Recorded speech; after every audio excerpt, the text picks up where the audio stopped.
நான் பேசும்போது உங்களுக்கு வெளிச்சம் வரும்போது இந்த மினிஸ்ட்ரியில மட்டும் நீங்க பார்ட்னரிங் பண்ணுங்கன்னு சொல்லல. இந்த உலகமெல்லாம் குளோபலா அவருடைய ராஜ்யத்தின் பணி விசாலமா நடந்துகிட்டு இருக்கு. அதுகள்லாம் நீங்க பங்காளர் ஆகணும். ஆகி இருந்தீங்கன்னா அதை இந்த வெளிச்சத்துல இருந்து நீங்க தொடர்ந்து செய்யணும். அதுக்காக சொல்றேன். ஒண்ணு. ரெண்டாவது, நீங்க தேவராஜ்யத்தின் பணியை செஞ்சுக்கிட்டு இருக்கீங்கன்னா உங்க மக்களுக்கு நீங்க கொடுக்க வேண்டிய விஷயங்கள் இது இருக்கு. இதுல அவங்கள முதிர்ச்சி அடைய வைக்கணும். ஐயோ பண விஷயம் பேசுறேன், எனக்கு கெட்ட பேர் வந்துட்டு. அப்படியே நல்ல பேர் வாங்கிதான் இருக்கீங்க பேசாம.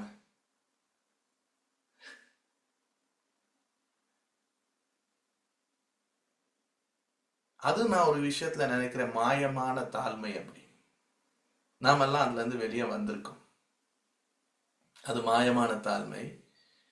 எப்படி நம்ம எப்போதுமே சொல்றது, கொடுக்கறத பத்தி பேசக்கூடாது, யாராச்சும் ஏதாச்சும் நினைச்சிருவாங்க அப்படின்னா நம்ம யாரு?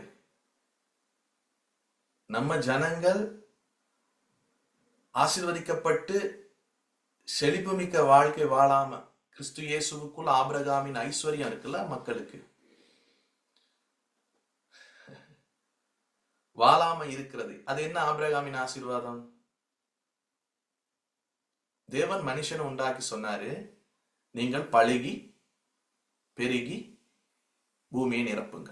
அதுக்கு பிறகு 2 மேட்டர் சொன்னார். இத வீழ்ச்சிக்குள்ள மனிதன் போனோன்னா, பழுகுனா பெருகுனா பூமியை நிரப்புனா, மற்ற 2ஐயும் செய்யல. அந்த 3 மட்டும் செய்யறது ஆபிரகாமின் ஆசீர்வாதம் இல்ல. பழுகி பெருகி பூமியை நிரப்புறது மிருகங்கள் கூட பண்ணுது. ஆனா வீழ்ச்சிக்கு பின்பு தேவன் தெரிந்தெடுத்த ஆபிரகாம் கிட்ட சொல்றாரு, நீ பழுகி பெருகி பூமியை நிரப்பி அதை கீழ்ப்படுத்தி ஆண்டுகொள். கீழ்ப்படுத்தி ஆண்டு கொள்றது ஆபிரகாம் கிட்ட இருந்து திரும்பவும் என்ன ஆகுது? வெளிப்பட ஆரம்பிக்குது. ஆனால தான் ஆபிரகாமின் ஆசீர்வாதங்கள் கிறிஸ்து இயேசுவின் மூலமா நமக்கு வருதுன்னா, நம்ம பழுகி பெருகி பூமியை நிரப்பி கீழ்ப்படுத்தி ஆண்டு கொள்ளுகிறது தான் ஆபிரகாமின் பிளஸிங். இந்த இடத்துக்கு ஜனங்களை கொண்டு வரணும்னா பிளஸிங்கை பத்தி சொல்லணும். பிளஸிங்னா என்னன்னு உணர செய்யணும். ஏன்னா காட் உங்களை அங்கீகரித்திருக்காரு. இதுல இருக்கவங்ககிட்ட நான் பேசியிருக்கேன், யாரும் உங்களை அங்கீகரிக்க தேவையில்லை. யாருக்கிட்டே நீங்க அப்ரூவ்டாக பேர் எடுக்கணும்னு நினைக்காதீங்க. கடவுள் உங்களை அங்கீகரித்திருக்காரு. You are a son of God, daughter of God. கிட்டத்துல எல்லாம் சிலரோட நான் பேசும்போது சொன்னேன்ப்பா, அங்கீகாரத்துல நீ பிரச்சனையா உணர்ந்துகிட்டு இருக்க, ஆண்டவர் உன்னை அங்கீகரித்திருக்காரு, உன் தகப்பன் உன்னை அங்கீகரித்திருக்காரு. யாரும் உன்னை அங்கீகரிக்க தேவையில்லை. ஏன் பேசுற நானே அங்கீகரிக்க தேவையில்லை. நீ என் அங்கீகாரத்தை எதிர்பார்க்காத. ஆனா எனக்கு என்ன வேலை? நீ அங்கீகரிக்கப்பட்டிருக்கிறாய் என்பதை உனக்கு உணர்த்தி வைக்கிறதும், அந்த அங்கீகாரத்தில் இருக்கிற பெனிஃபிட் ஆசீர்வாதங்கள் என்ன என்று உனக்கு சொல்லிக் கொடுத்து அந்த அங்கீகாரத்தில் நிலைத்து நின்று வேரூன்றி கட்டப்பட்டு அந்த அங்கீகாரத்தில் இருக்கிற எல்லா இன்ஹெரிட்டன்ஸையும் சுதந்திரங்களையும் உன்னை அனுபவிக்க செய்யறது தான் என் பொறுப்பு. அங்கீகாரம் கொடுப்பது என் பொறுப்பு அல்ல. புரியுதா சொல்றது? சிலவங்க அன்னைக்கு சொல்லும்போது ஒரு தம்பிகிட்ட கேட்கிறேன், ஏன்பா அப்படின்னு கேட்டா இதை சொல்ல மாட்டாங்கன்னா, இந்த மாதிரி சொன்னா அவங்க அவங்களுக்கு அடங்கி இருக்க மாட்டாங்க. அதனால நீ கடவுளால் அங்கீகரிக்கப்பட்டிருக்க அப்படின்னு சொல்ல மாட்டாங்கன்னு சொன்னா, இப்ப நீங்க சொல்லும்போது நான் சொன்னேன், ஆமா அதை தாண்டி தான் சொல்றேன். நான் கடவுள் அங்கீகரிச்சுட்டான்னா நம்ம மக்கள் கடவுளே அங்கீகரிச்சுட்டாரு, நீங்க என்ன அப்படின்னு கிளம்பிடுவாங்க. ஆனா எனக்கு அது பயம் இல்லை,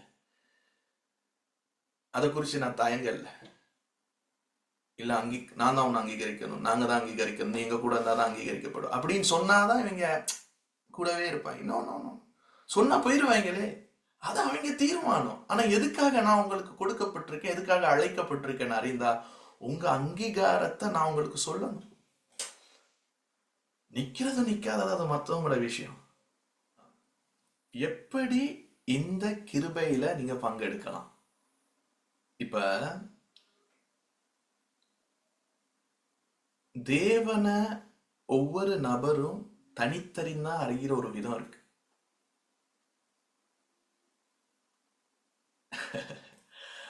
அதுல சிலர் எப்படின்னா, இப்ப பாருங்க, கோபம் வரும்போதுதான் அவங்களோட நம்பிக்கை தெரியும்.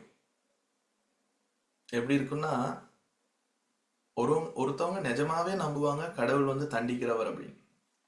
சிலர் வந்து அவர் அன்புள்ளவர் அன்புள்ளவர்னு சொல்லிட்டு கோவப்படும் போது சொல்லுவாங்க, கடவுள் அவங்களுக்கு ஒண்ணு பண்ணுவார் பாருங்க, நல்லா கொடுப்பாரு ஆண்டவர், தண்டிப்பாரு, அப்பதான் அவங்களுக்கு புரியும் அப்படின்னு சொல்லுவாங்க. ஏன்னா அவங்க கடவுளை அறிஞ்ச விதம், அவங்க தெரிஞ்சு வச்சிருக்க விதம். சிலர் என்னதான் சிச்சுவேஷன் ஆனாலும் இது தேவன் பண்ணல, அப்பா பண்ணல, ஏன்னா அவங்க தேவனை அறிஞ்சிருக்க விஷயம். சிலர் மரணம் வந்துச்சுன்னா கடவுளை அனுமதிச்சாரு.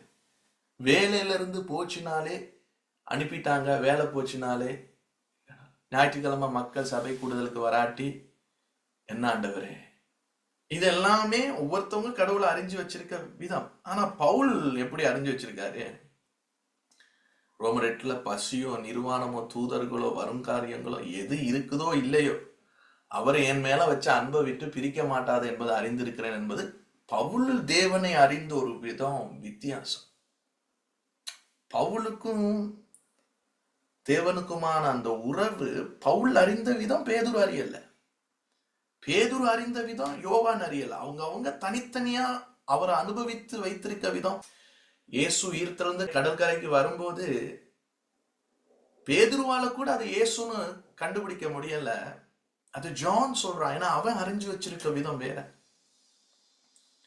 ஆனால்தான் பவுல் இந்த வசனத்தை இப்படி சொல்றாரு. பிலிப்பியர் 4:19 சின்ன வசனங்கள் வாசிப்பான், அதுக்கு ரெடியா.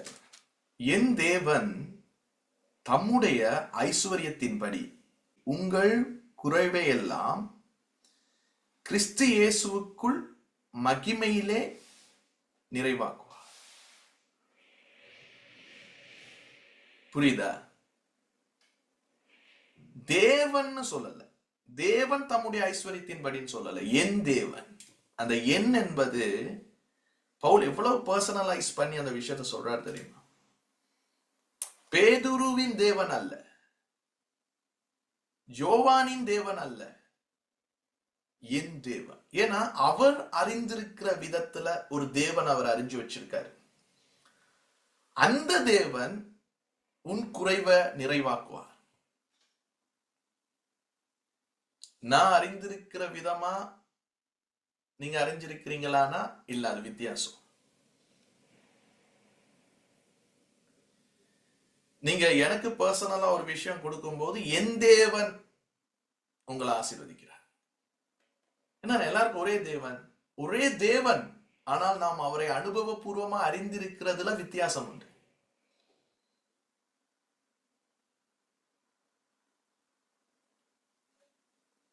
உங்களுக்கு சரியான நாலேஜ் கொடுக்கணும், விஸ்டம்ல உங்களை நடத்தணும்னு விரும்புறேன்.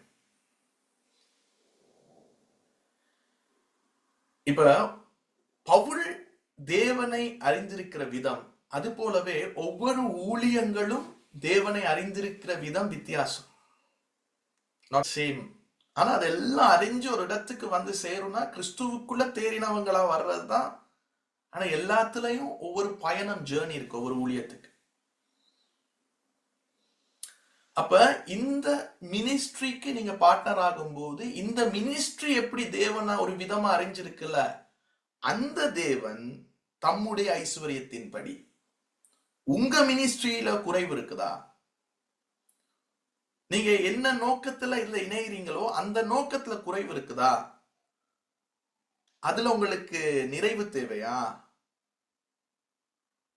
கிறிஸ்து இயேசுவுக்குள் மகிமையில் நிறைவாக்குவார்.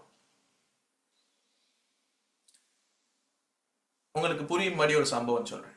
இப்ப ஒரு முறை நானும் என்னுடைய மலேசியால இருக்கிற ஆவிக்குரிய தகப்பனும் பேசிட்டு இருந்தோம். தம்பி ஜூடு கூட இருந்தாங்க. அவர் மகன் கிட்ட அவர் பைக்கை கேட்பாப்ல. மூத்த மகன் பைக்கை கேட்டு எடுத்துட்டு போறான்னு வைங்களேன். மூத்த மகன் சொல்றாருப்பா, கொஞ்சம் பெட்ரோல் அடிச்சுக்கோங்க, நாங்க 100 ரூபா அப்படின்னு. அவங்க அப்பாவுக்கு என்ன பண்றாப்புல, 100 ரூபா கொடுக்குறாரு. சில நேரம் அப்பா எடுப்பாங்க, சில நேரம் எடுக்க மாட்டாங்க. இவர் எடுத்துட்டு போறாரு. போயிட்டு அந்த 100 ரூபாய்க்கு பெட்ரோல் அடிக்க மாட்டார் அப்பா, ஃபுல் டேங்க்ல அடிப்பாரு. ஃபுல் டேங்கை என்ன பண்ணுவார்? ஃபில் பண்ணுவார். அந்த டேங்கையே ஃபில் பண்ணி, இவன் கொடுத்தது 100 ரூபாய், இவன் கொடுத்தது வாகனம். ஆனா அந்த தகப்பன் அவனுடைய குறைவுகளை இவருடைய நிறைவினால் என்ன பண்றாரா? நிறைவாக்குறார். புரியுதா நான் சொல்றது? அவர் போயிட்டு அவனுக்கு ஃபுல் டேங்க் கொடுக்கிறது அவருடைய மகிமையில இருந்து அவனுக்கு அடிக்கிறார்.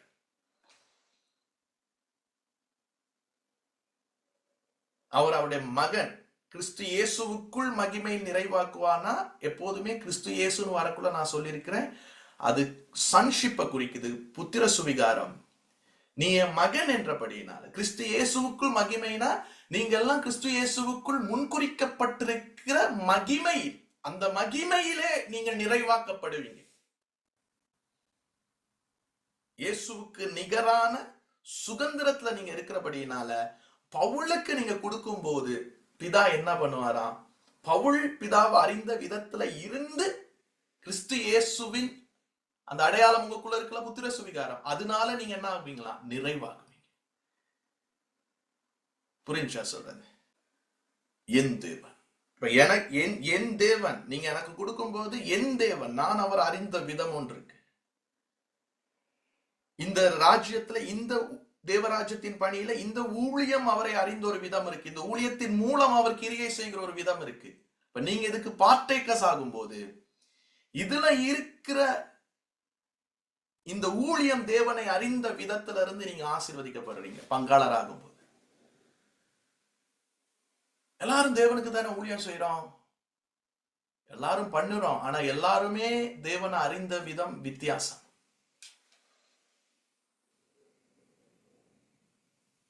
உனக்கு தகப்பனா இருக்கலாம், ஆனா இந்த ஊழியத்துல நீ பங்காளர் ஆகிறது, நான் தேவராஜ்யத்தின் பணியில காரியங்கள்ல செய்யற பங்காளர் ஆகிறது எல்லாம் அது தனித்துவமானது. ஃபாதரிங் பண்றதுக்கு எந்த வித விளைக்கிறையா நான் உங்களுக்கு பணம் நீங்க எனக்கு தர வேண்டியது இல்லை. அது உங்களுடைய முதிர்ச்சி. குடும்பத்துல ஒரு மூத்த மகன், நான் ஒரு குடும்பத்துல இருக்கேன், என் பெற்றோருக்கு தகப்பனுக்கு நான் செய்யணும்னா அது உங்க முதிர்ச்சி. அதுல நான் எதுவும் என்ன பண்ண மாட்டேன். உங்கள்கிட்ட நீங்க எங்க ஆவிக்குரிய பிள்ளைகள் நல்லா தரணும் என்ற நீ கொடுத்தாதான் நீ எனக்கு சன்னா இருக்கலாம் என்பது கிடையாது. ஆனா இந்த வசனத்துல பார்க்கும்போது நீ தேவனுடைய ராஜ்யத்தின் பணியில சில விஷயத்த நீங்க பங்காளர் ஆகும் போதுதான் அதை பெற்றுக்கொள்ள முடியும். ஆனா இந்த மாதிரி பார்ட்னரிங், பணம் விஷயம் சார்ந்த விஷயங்களை ஜனங்களோட பேசும்போது ஒரு விஷயத்த நீங்க எப்போதுமே ஞாபகம் வச்சுக்கொள்ளணும். தேவராஜ்யம் என்பது குடும்பம். குடும்பமா தெரிஞ்சாதான் அது தேவராஜ்யம். அது ஒருபோதும் ஒரு நிறுவனத்தை நடத்துற மாதிரி இந்த பார்ட்னரிங் பண்றத நேவிகேட் பண்ணக்கூடாது. அதனாலதான் சிலவங்க மனத்தாங்கள் அடைஞ்சு இந்த மாதிரி விஷயங்கள்ல நீங்க இவ்வளவு கொடுத்தாதான் இவரை சந்திக்கலாம், இவரை கொடுத்தாதான் அவங்க தலையில கை வச்சு ஜெபிப்பாங்க, இந்த மாதிரி எல்லாம் பண்றாங்க. ஆனா அவங்க சொல்ல வர விஷயங்களுக்கு வேதத்துல ஆதாரங்கள் இருக்கு, ஆனா நோக்கத்தை வச்சுதான் அது வித்தியாசப்படுது. நீ இந்த மினிஸ்ட்ரிக்கு நீ இப்படி கொடுக்கணும் கட்டாயப்படுத்துறது, அந்த மாதிரி இது இருக்கக்கூடாதுன்னு நான் எப்போதும் எனக்குள்ள நினைக்கிறது, என் கூட இருக்கிற மக்களுக்கும் சொல்றது அதுதான். ஒரு ஃபேமிலியான ஒரு குடும்பமா இருந்து நாம் ஒரு விஷயத்த செய்யறோம்ல, அதுலயும் பங்கு எடுக்கிறது இருக்கு தானே.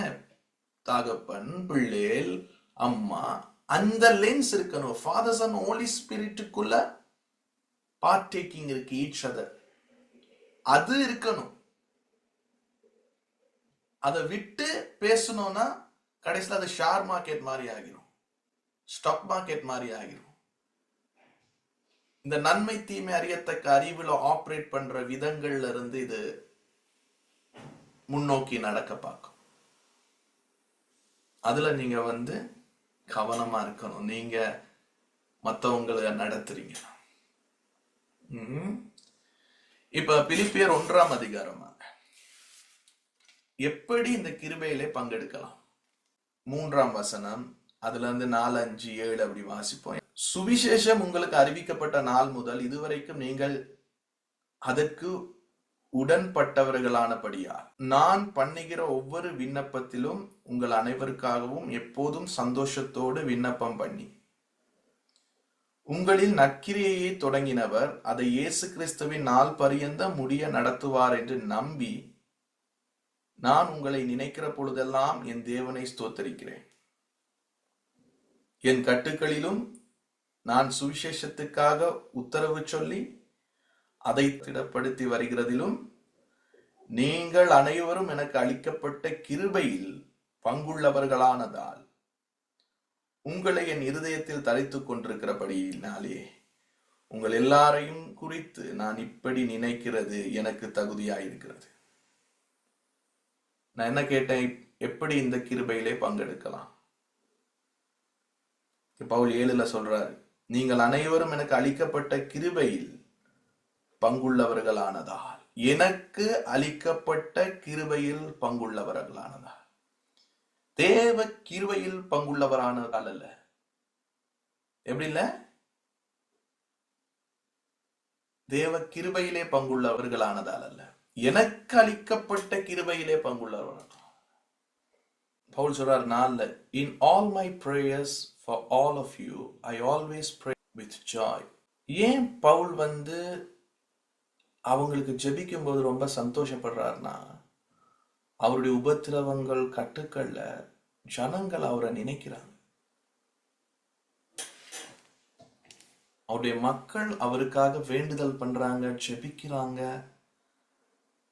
அவங்க செய்யற நற்கிரியைகள் அதுக்கு உள்ளடங்கப்பட்டிருக்கப்படினால, நான் பண்ணுகிற ஒவ்வொரு விண்ணப்பத்திலும் உங்கள் அனைவருக்காகவும் எப்போதும் சந்தோஷத்தோடு விண்ணப்பம் பண்ணி உங்களில் நற்கிரியை தொடங்கினவர் அதை இயேசு கிறிஸ்துவின் நாள் பரியந்த முடிய நடத்துவார் என்று நம்பி. ஒரு நல்ல கிரியையை நீங்க செய்ய ஆரம்பிச்சீங்கல்ல, அதுக்கு வருஷ கணக்கில்ல, நீங்க ஆரம்பிச்சீங்க. அந்த ஆரம்பிச்ச காரியத்தை எப்ப நீங்க முடிக்கலாம் தெரியுமா? இயேசு கிறிஸ்துவின் வருகை இருக்குல்ல, அது வரைக்கும் நீங்க செய்யறதுக்கு தேவன் உங்களை நடத்துவார்.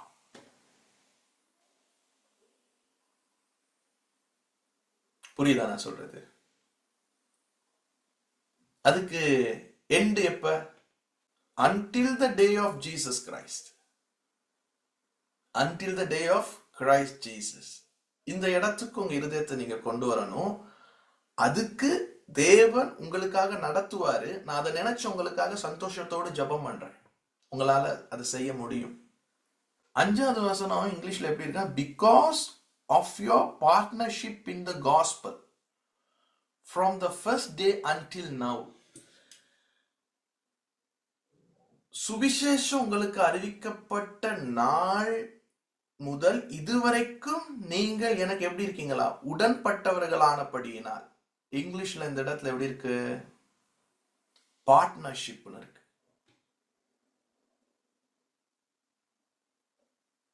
பங்காளரா இருக்கீங்க ஊழியத்துல. இந்த 7வது வசனம் NKJV இருக்க வாசிக்கிட்ட, just as it is right for me to think this of you all, because I have you in my heart, inasmuch as both in my chains and in the defense and confirmation of the gospel, you all are partakers with me of grace. எனக்கு ஒரு கிருபை வழங்கப்பட்டிருக்கு. எனக்கு அளிக்கப்பட்ட கிருபையில நீங்க பங்குள்ளவரா இருக்கீங்க. முதல்ல சொன்ன என் தேவன், இப்ப சொல்றாரு எனக்கு ஒரு கிருபை அளிக்கப்பட்டிருக்கு. அது எப்படின்னா, உங்களுக்கு இன்னும் புரியுற மாதிரி சொல்றேன்.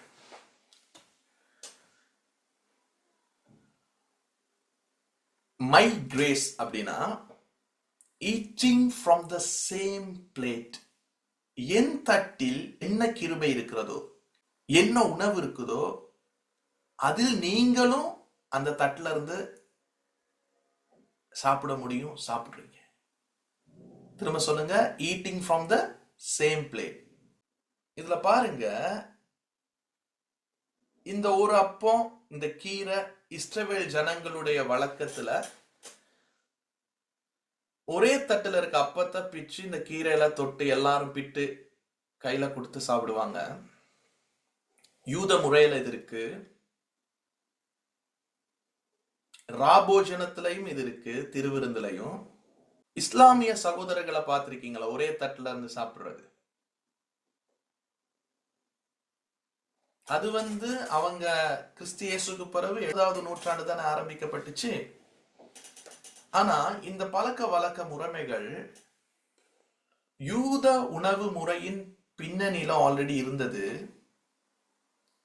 பழைய யூத கலாச்சாரத்துல பெரிய தட்டுல அப்பம் கறி வைப்பாங்க, எல்லாரும் சுற்றி அமர்வாங்க. இப்ப கையில ரொட்டி இருக்குன்னா, கறி இருக்குன்னா, எல்லாரும் அந்த ரொட்டியை பிச்சு அந்த கறியில தொட்டு சாப்பிடுவாங்க ஒரே தட்டுல. தனித்தனி பிளேட் இப்ப இருக்கே அப்படின்னு கேட்டா, இந்த முறை எப்ப வந்துச்சுன்னா ரோம கிரேக்கர் கலாச்சாரத்துல பிந்தைய தாக்கம் தான் இன்னைக்கு என்னது தனித்தனி பிளேட். பவுல் யூத முறைகளை அறிந்திருந்தனால அந்த லாங்குவேஜ்ல பேசுறாரு. ஏன் தட்டுல, இப்ப அவருக்கு ஒரு தட்டு இருக்குன்னா அவர் தட்டுல என்னென்ன மீட் ஐட்டம் வச்சிருக்காரு, என்னென்ன கீரை சாப்பாடு வச்சிருக்காரு, அதெல்லாமே அவருக்கு தட்டுல இருக்க கிருபை, அவருக்கு கொடுக்கப்பட்ட கிருபை. அதனால கிருபை கிருபை கிருபைன்னு சொன்னேன் 3ல இருக்காருன்னு. அந்த தட்டுல நான் பவுலுக்கு ஊழியத்துல பங்காளர் ஆகும் போது எனக்கு அக்சஸ் இருக்கு. அந்த தட்டுல இருந்து நான் சாப்பிட, அந்த கறி என்ன சுவையோ, அது எந்த தரமா இருக்கோ, அதுலதான் நான் அதுல என்ன வைட்டமின் இருக்கோ அது எனக்கு வருது. கிருபை கிருபை கிருபைன்னு பேசுறேன். கிருபை ஒரு டயமண்ட் மாதிரி, அதுல பல்வேறு கட்ஸ் இருக்கும். அதுல ஒரு கட் என்னன்னா கிருபையில அது ஒரு முக்கியமான கட். கிரேஸ்ல ஒரு தட்டுல சாப்பிடுறதுல ஒரு தட்டுல இருந்து ரிலீஸ் ஆகிற விஷயம் தான் கிரேஸ். கிரேஸ்ல ஒரு முக்கியமான பங்கு. பார்ட்டேக்கர்ஸ் என்பது என் தேவன்னா, நான் தேவனை அறிந்திருக்கிற தட்டுல இருக்கிற உணவுல என் தேவன் உன் வயிற்றுல உனக்குன்னு குறைவுகள் இருக்குதா, நீ இந்த தட்டுல இருக்க காரணம் உன்னுடைய அடையாளம் குமாரத்துவம். கிறிஸ்து இயேசுவுக்குள்ளான அந்த குமாரத்துவத்துல உன் குறைவுகள் உன் பசியெல்லாம் நிறைவாக்குவார்.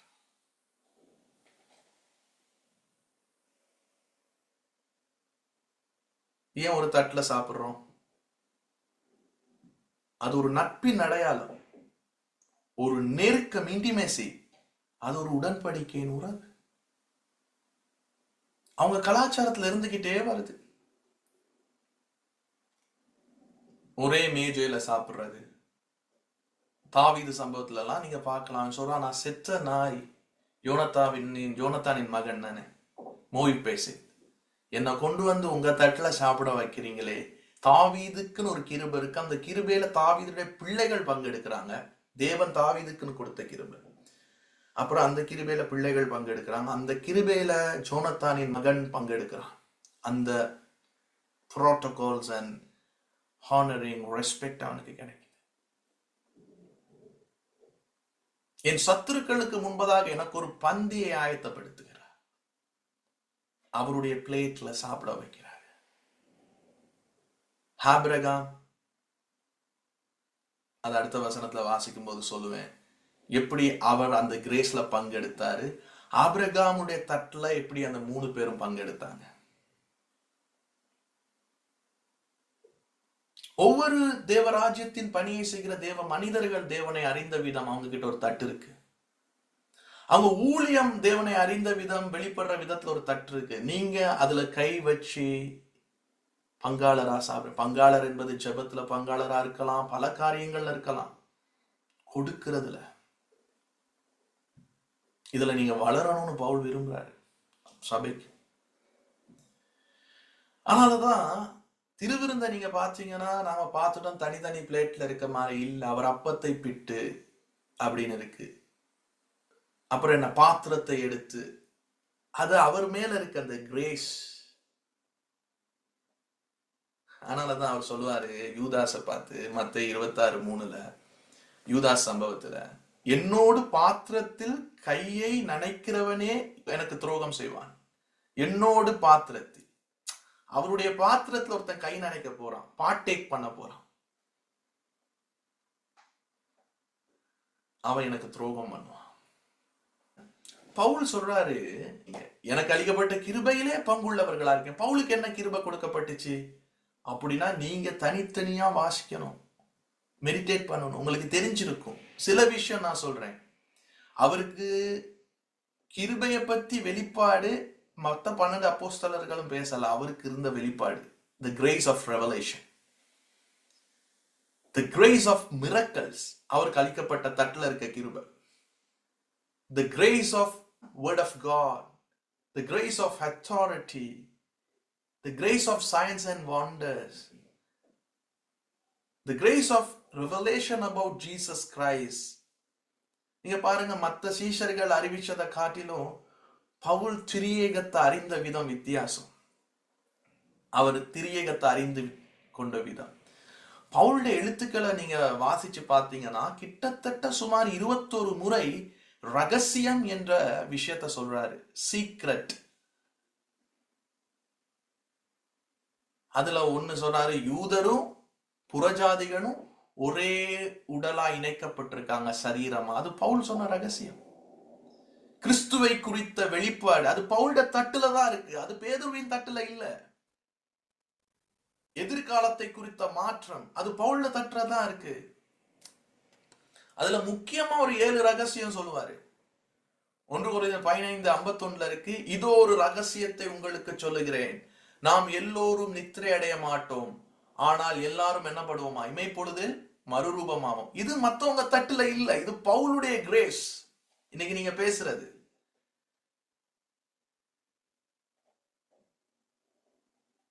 கிறிஸ்துவும் சபையும் அப்படின்னு எபேசியர் 5:32 சொல்லுவார்ல, இந்த ரகசியம் கிறிஸ்துவையும் சபையும் பற்றியது. அது பவுல் சொன்னது, அது பவுல் தட்டுல இருக்கிற கிரேஸ்.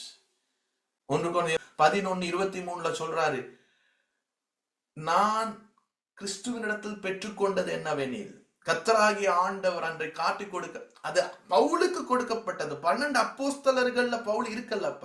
அந்த சம்பவம் நடக்கும்போது பவுல் சில விஷயங்கள், தேவன் அவரை பர்சனலா நடத்தின விதம். 1 கொரிந்தியர் 13, அது ஏற யார் எழுதியிருக்கா, அந்த மாதிரி ஒரு லெவல். பவுலுடைய தட்டுல இருக்கிற கிருபையில, அது பவுல் தேவனை அறிந்த விதத்துல இருக்கிற கிருபை. நீங்க எனக்கு பார்ட்னரிங் பண்ணும்போது இல்ல, நீங்க பார்ட்டேக்கர்ஸா இருக்கீங்க. இயேசு கிறிஸ்து கூட ஒவ்வொரு விஷயத்திலையும் சாப்பாடு அரேஞ்ச்மெண்ட் பண்ற விஷயங்கள்ல இம்பார்ட்டன்ஸ் கொடுக்கறா. சாப்பிடுவோம், ஏன்னா மேடை சாதிக்காதத மேஜை சாதிக்கும். இதை நான் சிலரோட பேர் கூப்பிட்டுருக்கேன், உங்களை இன்வைட் பண்ணியிருக்கேன். ஒரு சிலர் உங்களை எக்லேஷியாவில் சில ஜேர்னிக்குள்ள உங்களை நடத்தணும், பாடி ஆஃப் கிரைஸ்ட்ல. அதுல ஒரு ஸ்பெஷலான விஷயம் என்னன்னா, நடந்து வராங்க, தேவனை தீர்க்கதரிசின்னு சொல்லி இயேசு அறிந்திருக்காங்க எம்மாவு சீஷர்கள். அவர் வல்லமையிலும் வார்த்தையிலும் செய்கையிலும் வல்லமை உள்ள தீர்க்கதரிசியா இருந்தார். தீர்க்கதரிசியாய் அறிந்து அவரை பற்றி அவர்கிட்டே சொல்றாங்க, ஆனா கண்ணு திறக்கப்படல. இயேசு தீர்க்கதரிசியா தெரியுது, ஆனா உயிர் தெழுந்த கிறிஸ்துவா அவங்களுக்கு தெரியல.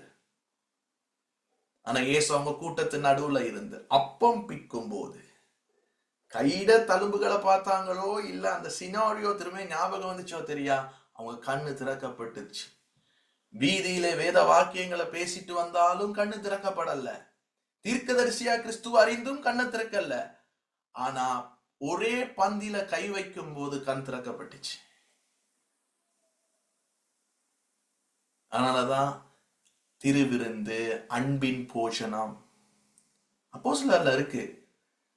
அவர்கள் கூடி வந்திருந்த போது, அதுல யூத முறை, அது கூடி வந்தனா நீங்க நினைப்பீங்க எல்லாம் கேதர் ஆனதுன்னு. ஸ்பெசிபிக்கா அங்க உப்பிட்டு சாப்பிடுதல் அப்படின்னு இருக்கு 4ஆம் வசனத்துல, அப்போஸ்தலர் 1:4. அந்த உப்பிட்டு சாப்பிடுறதுன்னா என்னன்னா, யூத முறையில என்னுடைய மரண பரியந்தம் என் உடன்படிக்கை உங்க கூட இருக்கும், நான் உன்னை விட்டு விலக மாட்டேன், கைவிட மாட்டேன், எங்க உறவு அப்படிப்பட்டது என்று அதைத்தான் இயேசு மரித்து உயிரோட எழும்பி திரும்பவும் திருவிருந்தில் அவர் பண்றாரு. முதலையும் பண்றாரு, பின்னும் பண்றாரு. அப்ப ஊழியத்துல பங்காளராகுங்க அப்படின்னு சொல்லும் போது அந்த வார்த்தை கேட்டாலே அலர்ஜியா இருக்கு. அது பைனான்ஸ்ல மிஸ்யூஸ் பண்ணப்படுற மாதிரி நாங்க உணர்றோம். ஆமா, ஏன்னா ஒண்ணு நமக்கு வெளிப்பாடு இல்லாம அதுக்குள்ள நுழைஞ்சது. இன்னொன்னு என்னன்னா, பேசுறவருக்கு அது குறித்த சரியான வெளிப்பாடு இல்லாத ஏதோ ஒரு புத்தக அறிவினால பேசி உங்களை கனெக்ட் பண்றதா இருக்கலாம். அது எனக்கு தெரியாது யாரு எப்படின்னு. பட் சரியான வெளிச்சம் உங்களுக்கு இருந்தா மனத்தாங்கள் உங்களுக்குள்ள இருக்காது. பங்காளர் என்பது ராஜ்யத்தில் மிக முக்கியமான ஒரு போதனையில ரியாலிட்டி, அது ஒரு நிஜம். கிவிங். நான் தான் ஆரம்பிக்கும் போது உங்களுக்கு என்ன சொன்னேன், எப்படி நீங்க என்ன பண்ணலாம், இந்த கிருபையில எப்படி பங்கெடுக்கலாம். இப்ப நான் அவரை அறிஞ்ச விதம் இருக்கு, இந்த மினிஸ்ட்ரி அவரை அறிஞ்ச விதம் இருக்கு. அந்த தட்டுல நீங்க எனக்கு பர்சனலா கொடுக்கும் போது அந்த தட்டுல நீங்க பார்ட்டேக்கரா இருக்கீங்க. மினிஸ்ட்ரி சம்பந்தமா இதுல பங்கெடுக்கும் போது அந்த கிருபை உங்களுக்கு கொடுக்கப்படுது. கட்டாயமாக நீங்க இந்த தேவராஜ்யத்தின் பணியில ஒரு தேவ மனுஷனா ஊழியம் செய்றீங்கன்னா, உங்களுக்கு ஒரு சபை மக்களை நடத்துறீங்கன்னா, ஒரு கூட்டத்தை நடத்துறீங்கன்னா, நீங்க மினிஸ்ட்ரிஸ்ல பார்ட்னரா இருக்கணும். ஊழியங்கள்ல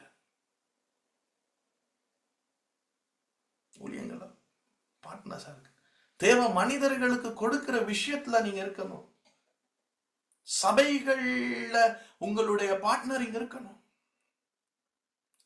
எனக்கு மல்டிபிள் சோர்ஸ் வரும், பல விதங்கள்ல எனக்கு ஆதாரமா பணம் வரும், இதை இப்படியே நம்பிக்கிட்டு இருக்கோமே, இது நடக்க மாட்டேது, வார்த்தையாகவே போயிருது. ஏன்? பார்ட்டேக்கர்ஸா இல்லாம இதெல்லாம் நடக்கிறது கடினம். சோயா கார்த்திக் பேசும்போது சொல்றாரு, நான் அனுபவிக்கிறேன். எப்படி? அவர் பார்ட்டேக்கரா இருந்தனால அது ஃபங்க்ஷனா. இதுக்குள்ள ஜெனரஸா கொடுக்கிற சிலர்லாம் இருக்காங்க, எனக்கு தெரியும்.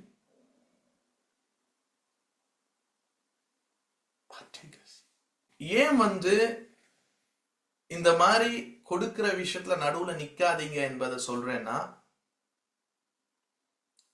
ஒரு பிளேட்ல இருக்கிற கிருபையில தட்டுல நீ சாப்பிட்டுட்டு இருக்க, அந்த கிருபையில இருந்து நீ கையெடுக்கிறது இல்ல. நான் கிருபையில எடுத்து வேற தட்டுல கை வைக்க போறேன்னா, இந்த இடத்துல தேவராஜ்யத்தின் ஒரு காரியத்திலேயே, அது தேவராஜ்யம் தானே முழுக்க, அந்த பாடி ஆஃப் கிரைஸ்ட்ல இங்க நீ மனத்தாங்களாகி இன்னொரு இடத்துல பிளேட்ல கை வைக்க முடியாது. இங்க உன்னுடைய உறவு தெளிவா இருக்கணும். அதுல இருந்து இன்னொரு விஷயத்த பண்ணலாம். இங்க அஃபண்ட் ஆயிட்டு இன்னொரு பிளேட்ல கை வைக்க. ஆனா அதான் என் கூட யாரு கனெக்ட் ஆனாலும் நான் சொல்லுவேன், அவங்கள வேற யாராச்சும் மென்டர் பண்றாங்க நடத்துறாங்கன்னா, நீங்க ஃபாதரிங் பண்ணுங்க, மென்டர் பண்ணீங்கன்னா, யார் உங்களுக்குரியவங்களா இருக்கா என்ன ஏதுன்னு கேட்டுட்டு சொல்லுவேன். அந்த நபர்கிட்ட போய் நீங்க சொல்லுங்க, இன்ஃபார்ம் பண்ணுங்க. இதெல்லாம் கிங்டம் மெச்சூரிட்டி சார்ந்த விஷயங்கள், ராஜ்யத்தின் முதிர்ச்சி. எடுத்தேன் பண்ணேன் கவுத்தேன் அப்படின்னு இல்லை. இந்த ஆஃபென்ஸ் ஆகி இதுல கையெல்லாம் எடுக்கிறதெல்லாம் ரொம்ப சைல்டிஷான ஒரு விஷயம், குழந்தைத்தனமான ஒரு விஷயம். ஆதி சபையில எல்லாத்தையும் வித்து கொண்டு வந்து அப்போஸ்தலர்களோட பாதத்துல வைக்கிறாங்க. நீங்க நினைக்கிறீங்களா உணர்ச்சி வசப்பட்டு, அதாவது வெளிச்சம் இல்லாம உணர்ச்சி வசப்பட்டு பண்ணிருப்பாங்களா? அதை செய்யறதுக்கு ஒரு கிருபை வேணுங்க. அவங்க மேல அந்த கிருபை பொழியப்பட்டிருந்துச்சு. அதனாலதான் பழைய ஏற்பாட்டுல ஒரு வசனம் இருக்கு, யாருடைய இருதயத்துல உணர்த்தப்படுதோ அவங்க கிட்ட கேட்டு வாங்க, அவங்க வந்து கொடுப்பாங்க அப்படின்னு மோசஸ் கிட்ட சொல்லுவாரு. மனப்பூர்வமாக கொண்டு வரது என்பது அது ஒரு கிருபை தான். அப்போஸ்தல நடவடிக்கைகள்ல நீங்க பார்க்கும்போது அவங்க கொண்டு வந்து வச்சது ஒரு கிருபை. இயேசுவ தாங்கினது பெண் சிஷிகள், அது ஒரு கிருபை. அந்த கிருபையில அவங்க பங்கெடுக்கிறாங்க. எடுக்கும்போது அந்த கிருபை அவங்க வாழ்க்கையில வெளிப்பட ஆரம்பிக்குது, அவங்களுடைய எல்லைகள்ல. 2 கொரிந்தியர் 8ஆம் அதிகாரம், நீங்க 8:9 பவுல் கொடுக்கறத பத்தி பேசுறாரு. அது கண்டினியூ ஆனது. அதுல ஒன்றுல இருந்து நான் வாசிக்கிறேன், நோட் பண்ணிட்டே போங்க. அன்றியும் சகோதரரே, மக்கதேனியா நாட்டு சபைகளுக்கு தேவன் அளித்த கிருபையை உங்களுக்கு அறிவிக்கிறோம். மக்கதேனியா நாட்டுக்கு தேவன் அளித்த கிருபை. அவங்க கையில ஒரு பிளேட் இருக்கு, அதுல மேட்டர்ஸ் இருக்கு. அது மக்கதேனியா சபைக்கான கிருபை. என் தேவன் அது மாதிரி மக்கதேனியா சபை சொல்லுது, எங்க மக்கதேனியா சபைக்குன்னு ஒரு கிருபை இருக்கு. புரியுதா? அவர்கள் மிகுந்த உபத்திரவத்தினாலே சோதிக்கப்படுகையில் கொடிய தரித்திரம் உடையவர்களாய் இருந்தும் தங்கள் பரிபூர்ண சந்தோஷத்தினாலே மிகுந்த உதாரத்துவமாய் கொடுத்தார்கள். அதனாலதான் சந்தோஷமாய் கொடுக்கிறவனில் தேவன் எப்படி இருக்காரா? உற்சாகம் என்பதற்கு அர்த்தம் hilarious giving, joyful giver. சந்தோஷமா கொடுக்கிறது என்பது அது ஒரு கிருபை. புரியுதா? கொடுக்கிறவங்க எல்லாரும் மேலும் தேவன் பிரியமா இருக்கிறாரா அப்படின்னு கேட்டா எல்லாரும் கொடுக்கலாம். ஆனா அந்த கிருபையை உணர்ந்து சந்தோஷமா கொடுக்கிறது தான் தேவன் விரும்புகிறது. புரியுதா? கொடுக்கிறவங்க எல்லாருமே தேவன் விரும்புற விதமா கொடுக்கல. மேலும் அவர்கள் தங்கள் திராணிக்கு தக்கதாகவும் தங்கள் திராணிக்கு மிஞ்சியும் கொடுக்க தாங்களே மனதுள்ளவர்களா இருந்தார்கள் என்பதற்கு நான் சாட்சியா இருக்கிறேன். எந்த அளவுக்கு அந்த மக்கள் இருக்காங்கன்னா, பரிசுத்தவான்களுக்கு செய்யப்படும் தர்ம ஊழியத்தின் பங்கையும் தயவு செய்து ஏற்றுக்கொள்ளுங்க அப்படின்னு வேண்டிக் கொள்றாங்களா. இன்றைக்கு இந்த மாதிரி சபை இருக்குதான் பாருங்களேன். பாடி ஆஃப் கிரைஸ்ட் கொடுங்கப்பா அப்படின்னு வேண்ட வேண்டியதா இருக்கு நிறைய பேருக்கு. ஆனா இவங்க எப்படி வேண்டுறாங்கன்னா, எடுத்துட்டு போங்க, கொண்டு போங்க, நாங்க ஆயத்தப்படுத்தி வச்சிருக்கோம், இந்த இடத்துக்கு வரணுங்க. ரிவைவல்னு சொல்றோம். இதுதான் அந்த கிருபையை புரிந்து கொள்ளணும். அந்த அளவுக்கு மக்கதேனியா சபைக்கு ஒரு கிருபை இருந்துச்சாம். மேலும் நாங்கள் நினைத்தபடி மாத்திரம் கொடாமல், இவர் நினைச்சாங்களாம் இப்படிதான் கொடுப்பாங்கன்னு, தேவனுடைய சித்தத்தினாலே முன்பு தங்களைத்தாமே கர்த்தருக்கும் பின்பு எங்களுக்கும் ஒப்பு கொடுத்தார்கள். அவங்களுக்கு ஏன் அந்த கிருபை கிடைச்சிச்சுன்னா, உண்மையாகவே கர்த்தரிடத்துல அவங்க தங்களை ஒப்பு கொடுத்திருக்காங்க. புரியுதா? ஆனால அவங்களுக்கு ஒரு கிருபை வழங்கப்பட்டிருக்கு. அவங்களுக்கு மற்றவங்க மேல இருக்க கிருபையும் புரிந்து கொள்ளுகிற கூடிய முதிர்ச்சி இருக்கு அந்த சபைக்கு. ஆதலால் தீத்து இந்த தர்ம காரியத்தை உங்களிடத்தில் தொடங்கினபடியே அதை முடிக்கவும் வேண்டும் என்று அவனை வேண்டிக் கொண்டோம். இது எப்ப ஆரம்பிச்சதா நீங்க கேட்கலாம். என்னன்னு 2026 2027 இதெல்லாம் ஒரு வருஷம் அப்படியெல்லாம் கொண்டு வாரீங்க. இங்கேயும் இருக்குப்பா இவங்க ஆரம்பிச்ச ஒரு வருஷ விஷயங்கள் எல்லாம் நான் காட்டுறவங்க. ஆரம்பித்தது இங்க போட்டிருக்கு. ஆதலால் தீத்து இந்த தர்ம காரியத்தை உங்களிடத்தில் தொடங்கினபடி, எப்ப தொடங்கினார்னு அப்புறம் பார்க்கலாம். அதை முடிக்கவும் வேண்டும் என்று அவனை வேண்டிக் கொண்டோம். தொடங்கும் போது ஜனங்கள் எப்படி ரெடியா நின்றாங்களோ செஞ்சு முடிக்கணும். இப்போதும் நீங்க அப்படி நிப்பீங்கன்னு நாங்க உங்களை நம்புறோம். தீத்துக்கிட்ட நாங்க இதை பேசியிருக்கோம். நடுவுல விடுறது இல்ல விஷயம். அங்கேயும் இருக்குது விஷயங்கள், அங்கே இருந்திருக்குல்ல. ஆனா அவன் சொல்ற, நோ நோ, நான் உங்களை என்கரேஜ் பண்றேன், முடிங்க. அல்லாமலும், ரொம்ப முக்கியமான வசனம் இதுதான், அந்த வாய்ஸ் மெசேஜ்ல நான் போட்டேன். அல்லாமலும் விசுவாசத்திலும் போதிப்பிலும் அறிவிலும் எல்லாவித ஜாக்கிரதையிலும் எங்கள் மேலுள்ள உங்கள் அன்பிலும் மற்ற எல்லா காரியங்களிலும் நீங்கள் பெருகியிருக்கிறது போல இந்த தர்ம காரியத்திலும் பெருக வேண்டும். கிங் ஜேம்ஸ் வெர்ஷன்ல என்ன போட்டிருக்கு? But as you abound in everything, in faith, in speech, in knowledge, in all diligence, and in your love for us, see that you abound in this grace also. இந்த மேல சொன்னது எல்லாமே என்னவா? நீங்க ஒரு கிருபையில என்னவாகி இருக்கீங்களா? இணைஞ்சிருக்கீங்க. பிஎஸ்பின்னு ஒரு வெர்ஷன் இருக்கு. அதுல எப்படி இருக்குன்னா, in the grace of giving. இந்த வசனத்தை எப்படி நான் சொல்றேன்னா, இப்ப தேவன் எப்படியா? இரக்கத்தில் ஐஸ்வர்ய சம்பந்தன். இரக்கத்தில் அவர் எப்படிப்பட்டவரா? செல்வந்தரா இருக்காரா? அதுபோல இங்க நீங்க விசுவாசத்துல செல்வந்தரா இருக்கீங்க. அந்த கிருபைய நீங்க அறிஞ்சிருக்கீங்க, அந்த கிருபையில பங்கெடுத்திருக்கீங்க. விசுவாசத்துக்குன்னு ஒரு தட்டு இருக்கான்.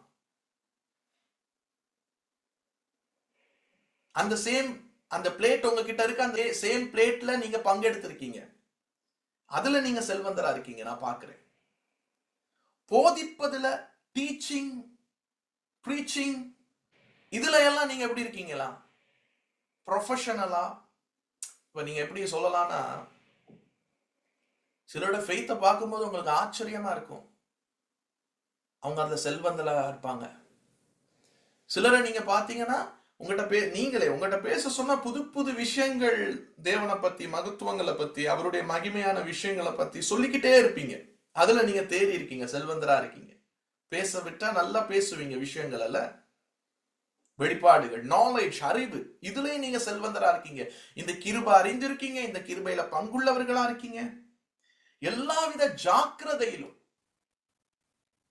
எல்லாத்துலயும் ரொம்ப பிரமாதமா நீங்க செயற்படுறீங்க. அதுல நீங்க செல்வந்தரா இருக்கீங்க. எங்கள் மேலுள்ள உங்கள் அன்பிலும், இந்த ஜேர்னல்ல நிறைய பேருக்கு என் மேல அன்பு இருக்கு. ஆமா, நான் புரிஞ்சிருக்கேன். மற்ற எல்லா காரியங்களிலும் நீங்கள் பெருகி இருக்கிறது போல, இந்த சமுதாய காரியங்கள், ஒருவரோடு நீங்க சேர்றது, பல விஷயங்கள்ல நீங்க என்ன இருக்கீங்களா? செல்வந்தரா இருக்கீங்க இந்த ஜேர்னில. இந்த தர்ம காரியத்திலும் நீங்கள் பெருக வேண்டும். கிவிங் என்பது ஒரு மினிஸ்ட்ரி. ஃபெய்த்ல ஒரு மினிஸ்ட்ரி இருக்கு, நாலேஜ்ல ஒரு மினிஸ்ட்ரி இருக்கு, டீச்சிங் ஒரு மினிஸ்ட்ரி, லவ் ஒரு மினிஸ்ட்ரி. அதே மாதிரி நீங்க மினிஸ்ட்ரி ஆஃப் கிவிங்ல நீங்க வளர்ந்திருக்கணும். அந்த கிருபையின் தட்டுல நீங்க கை வைக்கணும். அதை ஞாபகப்படுத்துறாரு. அந்த தட்டை மறந்துடாதீங்க. அந்த கிருபை உங்களுக்கு இருக்கு. இதை நான் கட்டளையாக சொல்லாமல், கட்டளையான பழைய நியாயப்பிரமாணத்தின் படி இருக்கிற சட்ட திட்டங்களின் முறைமைகளிலான தசம பாகம் கட்டாயம் கொடுக்கணும். அதுல ஒரு விசனம் இருக்கு. அதை நான் இங்க சொல்லல. இத நான் கட்டளையாக சொல்லாமல்னா ரிலிஜியஸ் ரிச்சுவல்ஸ், மத சார்பான முறையில நான் இதை உங்களுக்கு சொல்லல. அதை ஞாபகம் வச்சுக்கோங்க. அங்க மாறிடக்கூடாது உங்க சிந்தை அப்படின்னு சொல்றாரு. இந்த ஒரு வசனத்துக்குள்ளே இந்த விஷயத்த சொல்றாரு. இதை நான் கட்டளையாக சொல்லாம, அது உங்களுக்கு வேற மாதிரி புரிஞ்சிருக்கும் முன்னாடி. பட் இங்க சொல்றாரு, நான் தசமபாகத்தை பத்தி மதத்தின் அடிப்படையில இங்க பேசல, மற்றவர்களுடைய ஜாக்கிரதையை கொண்டு உங்கள் அன்பின் உண்மையை சோதிக்கும் பொருட்டே சொல்லுகிறேன். மற்றவர்களுடைய ஜாக்கிரதைனா, மற்றவங்களுடைய நிலையை நான் பார்க்கிறேன், ரொம்ப உபத்திரவப்படுறாங்க, கஷ்டமா இருக்காங்க, அவங்கள நான் ஸ்டடி பண்ணி வச்சிருக்கேன், அவங்களுக்கு இப்ப நாங்க ஹெல்ப் பண்ணணும், அது ரொம்பவே முக்கியமான விஷயமா இருக்கு, அது எனக்கு புரியுது, அவங்களுக்கு இப்ப நாங்க கை கொடுக்கணும்னு. இந்த டைம்ல உங்க உண்மையை நான் சோதிக்க பார்க்கிறேன். பங்காளரா இருப்பதை குறித்து பவுல் சோதிக்க பார்க்கிறார். அவங்க அன்பு, இப்ப நீங்க உண்மையாகவே அன்பா இருக்கீங்களா? அவங்களுக்கு நாங்க கை கொடுக்கணுமே, அவங்களுக்கு தோளோடு தோள் நிக்கணுமே, இந்த அன்புல நீங்க உண்மையா இருக்கீங்களா என்று நான் உங்களை பரிசித்து பார்க்க விரும்புறேன். அது எதனால? பார்ட்னரிங் பண்ணுங்க, பார்ட்னரிங் பண்ணுங்க. நம்முடைய கர்த்தராகிய இயேசு கிறிஸ்துவின் கிருபையை அறிந்திருக்கிறீர்களே. இந்த தட்டு விஷயத்தை திரும்ப ஞாபகத்தை வச்சுக்கோங்க. Same plate. கர்த்தராகிய இயேசு கிறிஸ்துவுடைய அந்த சேம் பிளேட் மேட்டர், கிருபை, கிரேஸ். மக்கதேனியாவுக்கு ஒரு கிருபை, இப்ப இங்க கர்த்தராகிய இயேசு கிறிஸ்துவின் கிருபை. அங்க பேசினாரு என் தேவன், அவருடைய கிருபை. இங்க சொல்றாரு கர்த்தராகிய இயேசு கிறிஸ்துவனுடைய ஒரு கிருபை உங்களுக்கு நான் சொல்லிக் கொடுக்க விரும்புறேன்.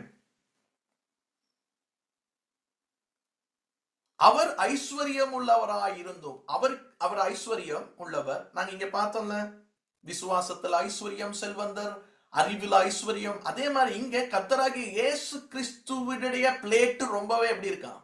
ஐஸ்வர்யமா இருக்கான். அந்த பிளேட்டை நினைச்சு பாருங்களேன், அதுல என்னெல்லாம் இருக்கும். நீங்கள் அவருடைய தரித்திரத்தினாலே ஐஸ்வர்யவங்களாகும்படிக்கு உங்கள் நிமித்தம் தரித்திரர் ஆனாரு. அவர் என்ன பண்ணார்னா, உங்க பிளேட் எப்படி இருக்குதான்? உங்க நில தரித்திரமா இருக்கு. ஆனால் அவர் என்ன பண்ணார்னா, உங்க பிளேட்ல அவர் கை வச்சாரு, அவர் பிளேட்ல உங்களை கை வைக்க வச்சார். எத்தனை பேருக்கு புரியுது நான் சொல்றது? உங்க பிளேட்ல கை வச்சனால, மனித குலத்துல கை வச்சனால அவர் தரித்திரர் ஆயிட்டார். ஏன்னா பிளேட்ல இருக்கிற விஷயம் கிருப பகிர்ந்தளிக்கப்படுதாங்க. ஆனா உண்ட கைய பிடிச்சு அவர் பிளேட்ல வச்சாரு. அவருடைய தரித்திரம் உன்னை ஐஸ்வர்யவான ஆக்கிச்சு. அந்த தரித்திரம் உன் தரித்திரத்துல அவர் பார்ட்டேக் பண்ணாரு. உன்னை அவருடைய ஆசீர்வாதத்துல கை வைக்க வச்சாரு. ஆனால் அதுல என்ன சுவை இருக்கோ, அதுல என்ன குவாலிட்டி இருக்கோ, அதுல என்ன விட்டமின் இருக்கோ, அதுல என்ன இன்னரிட்டன்ஸ் இருக்கோ, அது எல்லாமே உன் மேல வந்து பழிச்சிட்டு. ஆனாதான் ஆபிரகாம் விஷயம் சொல்றேன்னு சொன்னேன். ஆபிரகாம் வந்து ஏதோ ஒரு விஷயத்துல ஒரு அளவுக்கு வாழ்ந்துட்டு வந்தாலும், ஆபிரகாமுடைய பிளேட்ல அந்த 3 பேரும் வந்து கை வைக்கிறாங்க. ஆபிரகாம அவங்க பிளேட்ல கை வைக்க விடுறாங்க. எங்க பார்த்தாலும் ஒரு ப்ராப்பரான ரிலேஷன்ஷிப் ஆரம்பிக்கிறதுக்கு முன்னாடி பிப்ளிக்கலி நீங்க பாத்தீங்கன்னாலும், எங்க ஜேர்னில நீங்க பாத்துருந்தீங்கன்னா, ஆரம்பம் மேஜையா தான் இருக்கும், மேடையா இருக்காது. திருவிருந்த பத்தி பவுல் அப்படி எழுதுறாரு, மேஜை. ஆனாதான் எங்களுக்கு ஒரு பேரே கொடுத்திருந்தாங்க. நான் ஸ்ரீலங்கால அப்படியே எல்லாரோடையும் போய் சாப்பிட்டுட்டு இருக்கும்போது போஜன பிரியன் ஜீசஸ் கொடுத்தாங்க. ரொட்டி கடைக்காரர்கள் சாப்பாட்டிலேயே இருப்பார்கள். நாங்கள் என்ன செய்கிறோம் என்பதை அறிந்துதான் செய்கிறோம். மேடை வேண்டுமா? இல்ல, எங்களுக்கு மேஜை தான் வேண்டும். ஆனா அந்த மேஜையில உட்கார்ந்து அறிவில்லாதவர்களை போல நாங்க அதுல செயற்படல. மேஜையின் நோக்கம் என்னதென்று அறிந்திருக்கிறோம். அதனால அந்த மேஜையின் முடிவு ஒவ்வொருவரும் பிதாவின் அன்பை உணர்றாங்க. நிறைய பேர் நீங்க போய் கேட்டு பார்த்தா சொல்லுவாங்க, ஒரு பையன் இருக்கான், எப்படிப்பா உனக்கு ஹார்ட் ஆச்சு அப்படின்னு கேட்பாங்க. சிலவங்க சொல்லுவாங்க, எனக்கு இப்படி பண்ணாரு அப்படி பண்ண. அவன் சிம்பிளா சொல்லுவான், அவர் ஒரு ரெஸ்டாரண்ட்டுக்கு என்ன கூட்டிட்டு போனாரு, 4 பேர் இருந்தா அதுல நான் ஒரு ஆள். அங்க இருந்த சிக்கன் ஃப்ரைய ஒரு பீஸை எடுத்து, தை பீஸை எடுத்து அவர் கையால எனக்கு எடுத்து வச்சாரு. நான் சுகமானேன், என் கண் திறக்கப்பட்டது. அவ்வளவுதான் நான் பண்ணேன். ஒரு பீஸை எடுத்து நான் வச்சது. மேஜையில் தான் பிரிவினைகள் உண்டாகிறது. மேஜையில தான் இதயமும் ஒன்னாகுது. இன்னைக்கு சபை என்ற எக்லேசியான்னு சொல்றோம். ஒவ்வொரு சரீரமாகிய சபையும் வீட்டுல கூடும் போது, இல்ல எங்க ஒரு கட்டிடத்துல ஒரு குறிப்பிட்ட தொகை மக்கள் சபை என்ற உறவுல கூடும்போது, சபை என்ற பேர்ல சொல்லி மெகா மீட்டிங்கை பத்தி நான் பேசல, செமினாரை பத்தி சொல்லல. எங்கெல்லாம் வண்ணநதிரிங் இருக்கோ அங்கெல்லாமே என்ன இருக்கு, அதுதான் சர்ச். வண்ணநதிரிங் இருக்கிற இடம். அங்க கூடும்போது அந்த நாட்கள்ல சபை எப்படி இருந்துச்சுன்னா, திருவிருந்து என்பதே அவங்க போஜனம் தானே. அந்த போஜனம் டின்னர் எடுக்கும் போது அங்க தரித்திரன் இருப்பான், பசியோட இருக்கிறவன் இருப்பான், நல்லா இருக்கிறவன் இருப்பான். அந்த நல்லா இருக்கிறவன் கொண்டு வந்த சாப்பாட்டுல அந்த சபையில கஷ்டப்பட்டவனா இருக்கிறவனை கை வைக்க பண்ணுவான். அந்த இடத்துல என்னை நினைவு கூறுங்கள் என்பது இதுதான். பார்ட்டேக்கர்ஸா இருங்க, பார்ட்னரிங்கா இருங்க. பிரிவினைகள் உங்களுக்குள்ள வேணாம், ஒன் anothering இருக்கட்டும். சபை கூடுதல்ல அன்னைக்கு திருவிருந்து என்பது ஒரு சாப்பாட்டுல மிக முக்கியமான நினைவு கூறப்பட்ட ஒரு விஷயம். அவங்க அன்றாட சாப்பாடு ஒவ்வொரு நாளும் கூடுனாங்க. அன்பின் போஜனமா இருந்துச்சு, உடன்படிக்கையின் போஜனமா இருந்துச்சு, நெருக்கத்தின் போஜனமா இருந்துச்சு, நட்பின் போஜனமா இருந்துச்சு. அதையும் சபையும் பிரிக்க முடியாது. இன்றைக்கு சபையில அந்த வழக்கம் தான் எல்லா மதங்களையும் நீங்க பாக்குறீங்க. காரணம், திரியேகத்துக்குள் இருக்கிற அந்த முறை, உறவின் முறைதான் பல்வேறு மத கண்ணோட்டத்தில் வித்தியாசப்பட்டிருந்தாலும் மேஜையிலே அன்பு பரிமாறப்படுகிறது, கண் திறக்கப்படுகிறது, பாட்டை கசாடுறோம். சாப்பாடு ஒரு சபை கூடுதல்னா முடிஞ்சோன்னா எல்லாம் உட்காந்து ஒரு மேஜையில உட்காந்து அப்படியே ஒன்னா உட்காந்து சாப்பிடணுங்க. சபை கூடுதல்னா சாப்பாடு இருக்கணும், அதுதான் சபை கூடுதல். நான் வர்ற நாட்கள் பாடி ஆஃப் கிரைஸ்ட்ல நான் சொல்லித்தாரு. பவுல் சொல்றான், கொண்டு வந்திருக்க, நல்லா கொண்டு வந்து நீ தண்ணி போட்டிருக்கிய பையன், அவன் நல்லா ரிச்சா இருக்கான், ஒருத்தனுக்காக வெயிட் பண்ண மாட்டான். ஆனா இது எதுக்கு கொடுக்கப்பட்டது? திருவிருந்து. பிரிவினை இல்லாம நாங்க இருக்கதானப்பா.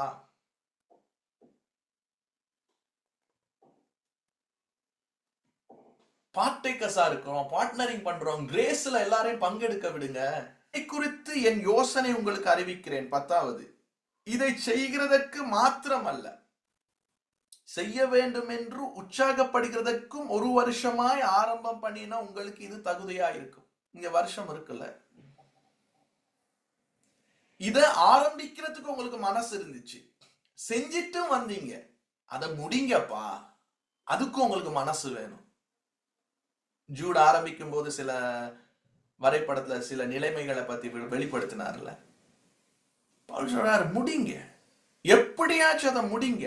ஆகையால் அதை இப்பொழுது செய்து நிறைவேற்றுங்க, இப்பொழுதே அதை செஞ்சு முடிங்க. மாசமானா இப்ப நாங்க என்ன சொல்றோம், ஒவ்வொரு மாசமும் 25ஆம் தேதி நீங்க அதை போட்டுறோம், 25ஆம் தேதிக்கு முன்னாடி. அப்பதான் நாங்க அதை பகிர்ந்து காரியங்களை செய்ய முடியும். பார்ட்னரிங், மினிஸ்ட்ரி பார்ட்னரிங் பண்றது, அதை செஞ்சு முடிங்க. முதலாவது 1 வருஷத்துக்கு அதை செஞ்சு முடிங்க. நீங்க அதுல பங்கெடுக்கிறேன்னு சொன்னா அதை செஞ்சு முடிங்க. அது விருப்பம் மட்டும் எனக்கு இருக்கு என்பது இல்ல, உங்களுக்கு உள்ளவைகளில் எடுத்து அதை நிறைவேற்றுதலும் உண்டாவதாக. அதுக்கு பிறகு இன்னும் அப்படியே பேசிட்டு இருக்காரு. இது எதுக்கு நான் எதிர்பார்க்கிறேன்னு பவுல் சொல்றாருன்னா, இது ஒரு சமநிலை பிரமாணம். இன்னைக்கு நீ நல்லா இருக்க, அவனுக்கு குறைவு இருக்கு, இன்னைக்கு உன்னுடைய நிறைவு அவன் குறைவை நிறைவாக்கட்டும். ஒருவேளை நாளைக்கு உனக்குன்னு ஒரு குறைவு இருக்குன்னா அவன் நிறைவு, இன்னைக்கு நீ அவனை நிறைவாக்குனல, நாளைக்கு ஓ நிறைவே உன் குறைவை நீக்கும். சமநிலை பிரமாணம். சபையில சமநிலை பிரமாணம் முதலாவது வரணும். ஏன் பவுல் எழுதுன எதுலையுமே வெளியே செய்யுங்கன்னு அதிகமா உற்சாகப்படுத்தல தெரியுமா? சபைக்குள்ள செய்ய சொல்றாரு அதிகமா. தான தர்ம காரியங்கள், கொடுக்கிற காரியங்கள்லாம் இடத்தை நான் தேடி பார்க்கிறேன், பவுல் சபையில தான் ரொம்ப பண்ண சொல்றாரு. கிறிஸ்துவின் சரீரமாகிய சபை ஒன்றுல பலன் கொண்டுச்சுன்னா தேசம் பலன் கொண்டுரும். சரீரமாகிய சபைக்குள்ள சமநிலை பிரமாணம் வந்துச்சுன்னா இலகுவா தேசத்துக்குள்ள சமநிலை பிரமாணம் வந்துடும். ஆனால தான் பவுல் இப்படி சொல்றாரு, திக்கற்ற பிள்ளைகள், விதவைகள், சபையில இருக்கிறவங்களை விசாரிங்க. சில நேரங்களில் நாங்க என்ன பண்றோம், நம்ம சபை கூடும் போது யாரு எப்படி இருந்தாலும் அது நமக்கு சில நேரம் கணக்கு இல்ல. நாங்க எப்படி பண்றோம், வெளியே செய்யணும், தான தர்மம் வெளியே பண்ணணும். இங்க இங்க நீங்க பண்ணாம அங்க பண்றதுல நோ மீனிங். அது 1 கொரிந்தியர் 13 சொல்லுது, நீ உன் உடம்ப சுட்டரிக்க கொடுத்து தான தர்மமே பண்ணலாம், ஆனா உனக்கு அன்பு இல்லாட்டி, அப்படின்னா இங்க உனக்கு அன்பு இல்ல, ஆனா அங்க போய் எதையோ பண்ண போற, அது பிரயோஜனம் இல்லைன்னு சொல்றாரு. அன்பு இல்லாம ஏன் தான தர்மம் பண்ணலாம்னு சொல்லு. சொந்த குடும்பத்தொருத்தன் விசாரிக்காம எப்படி வெளியே நடத்த முடியும்? ஒரு அப்பாவா இருக்கேன் அப்படின்னா என் குடும்பத்தை நான் நல்லா ஹெல்த்தி ஆக்கணும், சமநிலை பிரமாணத்துக்குள்ள கொண்டு வரணும். என்கிட்ட செஞ்சுட்டு என் குடும்பத்துக்கு பண்ணிட்டு தானே நான் வெளியே போனாலும். அதனால இன்னைக்கு இதுக்குள்ள வந்திருக்க உங்களுக்கு என்ன சொல்றேன்னா, நீங்க இதை பண்ணணும், பார்ட்டேக்கர்ஸா இருக்கணும். அந்த 1 கொரிந்தியர்ல இந்த இடத்துல நீங்க இருக்கணும் என்பதுக்காக தான் நான் உங்களை பிளஸ் பண்றேன். 9:8, மேலும் நீங்கள் எல்லாவற்றிலும் எப்பொழுதும் சம்பூர்ணமுடையவர்களாயும் சகலவித நற்கிரியைகளாலும் பெருகிறவர்களுமாயிருக்கும்படி தேவன் உங்களிடத்தில் சகலவித கிருபையையும் பெருக செய்ய வல்லவராயிருக்கிறார். இந்த இடத்துக்கு சபை வரணும், நீங்க வரணும். எல்லாவற்றிலும் எப்பொழுதும் நீங்க சம்பூர்ணமுடையவர்களா இருக்கணும். நினைச்சா பண்ணணும், கொடுத்தா செஞ்சு முடிக்கணும். அந்த இடத்துல உங்களுக்குள்ள பொட்டென்ஷியல் அண்ட் கெப்பாசிட்டி இருக்கணும்.